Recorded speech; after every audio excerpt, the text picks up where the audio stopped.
Channel Murtadin Perlu Tahu ini sharing ke-92 dengan topik mengapakah orang non-Kristen bersikap a priori terhadap Rasul Paulus. Mengapakah orang non-Kristen bersikap a priori terhadap Rasul Paulus? Di Facebook saya menemukan posting-posting dari saudara-saudari non-Kristen yang bersikap a priori terhadap Rasul Paulus. Bahkan bukan hanya bersikap a priori saja, tetapi sudah sampai pada tahap membenturkannya dengan pribadi Yesus Kristus. Saya heran mengapa dan masih belum mengetahui apa dasar pemikiran mereka ini. Mari saya ajak Bapak Ibu saudara-saudari meneropong siapa sesungguhnya dan apa peran Rasul Paulus almarhum di dalam rencana keselamatan umat manusia.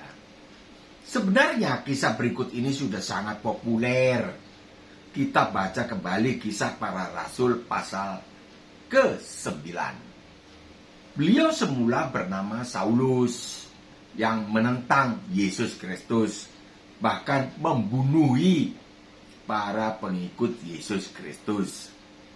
Korban tewas yang terakhir sebelum dia ditangkap tanda kutip oleh Tuhan Yesus langsung dari sorga adalah Stefanus yang mati dilempari batu oleh masyarakat atas perintah Saulus ini.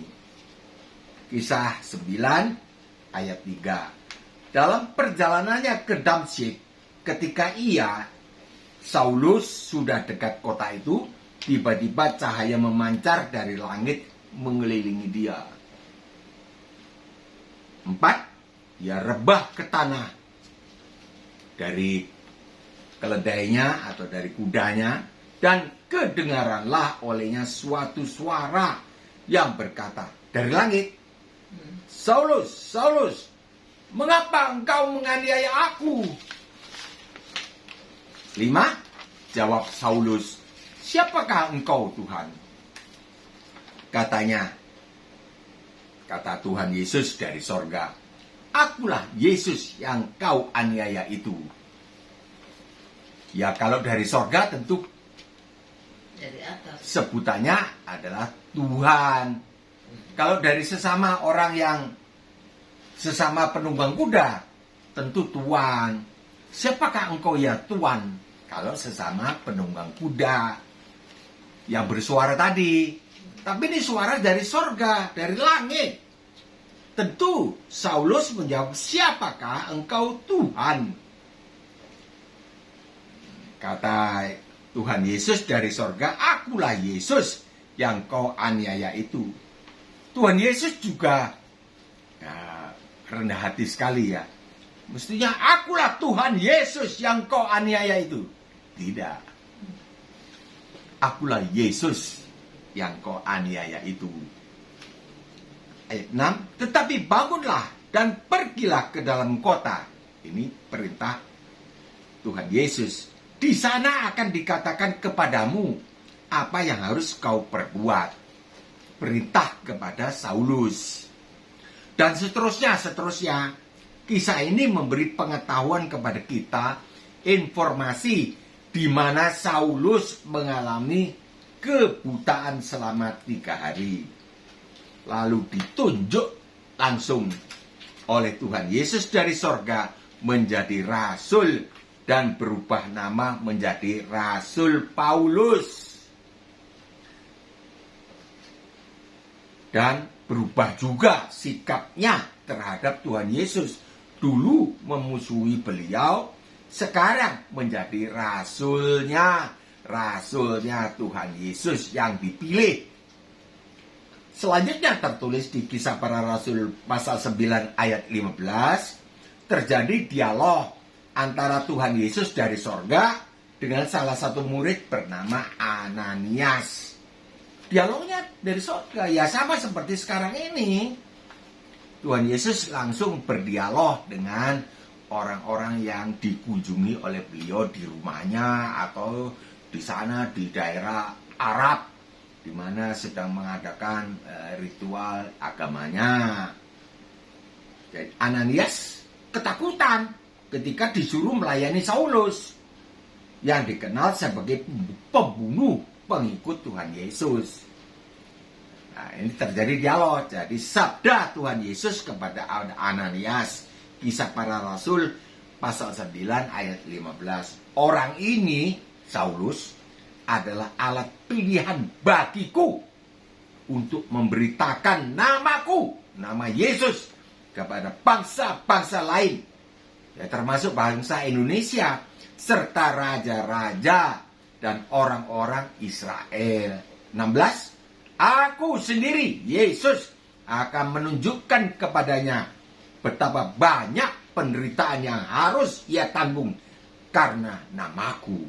Ya, termasuk ya ini ya ditolak sampai sudah meninggal pun sekarang ditolak. Ya, ini termasuk penderitaan atas almarhum Rasul Paulus. Jadi Bapak Ibu saudara-saudari non-Kristen, berhentilah menolak pribadi Rasul Paulus, karena dia adalah alat pilihan yang ditugaskan oleh Tuhan Yesus memberitakan detailnya prinsip-prinsip keselamatan. Jadi surat-surat beliau ini detailnya.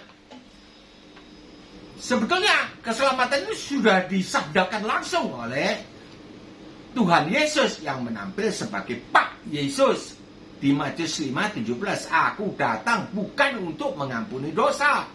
Aku datang untuk menggenapi tuntutan hukum Taurat bagi umat manusia, supaya umat manusia tidak usah menjalani hukumannya. Roma 8 ayat 3 yang menguatkan. Itu tulisan Rasul Paulus, detailnya. Sebab apa yang tidak mungkin dilakukan hukum Taurat karena tak berdaya oleh daging, telah dilakukan oleh Allah dengan jalan mengutus anaknya sendiri, mengutus Yesus Kristus turun ke dunia di dalam daging yang serupa dengan daging yang dikuasai dosa. Daging kita, umat manusia, dikuasai dosa karena dosa. Dosanya Bapak Adam, titik. Ia, Allah, telah menjatuhkan hukuman atas dosa umat manusia di atas daging Yesus Kristus yang tidak berdosa, titik. 4, Roma 8 ayat 4, supaya tuntutan hukum Taurat digenapi di dalam kita. Kita artinya umat manusia dong. Supaya tuntutan hukum Taurat digenapi di dalam umat manusia yang tidak hidup menurut daging. Jadi setelah selamat, tidak hidup menurut daging, tidak melampiaskan nafsu dagingnya di dalam dosa. Ya, antara lain ya perzinahan, kawin mengawinkan, tidak begitu, melainkan ya hidup di dalam roh. Jadi Rasul Paulus adalah alat pilihan yang ditugaskan oleh Tuhan Yesus memberitakan detailnya prinsip-prinsip keselamatan. Jadi Rasul Paulus tidak pernah menjadi saingan. Menjadi saingannya Tuhan Yesus, tidak pernah. Tidak pernah menjadi rivalnya Tuhan Yesus. Tetapi dia adalah rasulnya, hambanya. Sampai di sini dulu perjumpaan kita. Semoga kita masih diberi kesempatan dan kekuatan bisa jumpa kembali besok atau lusa. Kiranya turunlah berkat rohani dan jasmani dari sorga bagi para penonton video ini dan keluarganya. Berlanggananlah dengan menekan subscribe. Bagikanlah video ini dengan share, menekan share. Dan saya berharap komentar Anda sekalian di kolom komentar. Salam damai sejahtera. Shalom. Sampai jumpa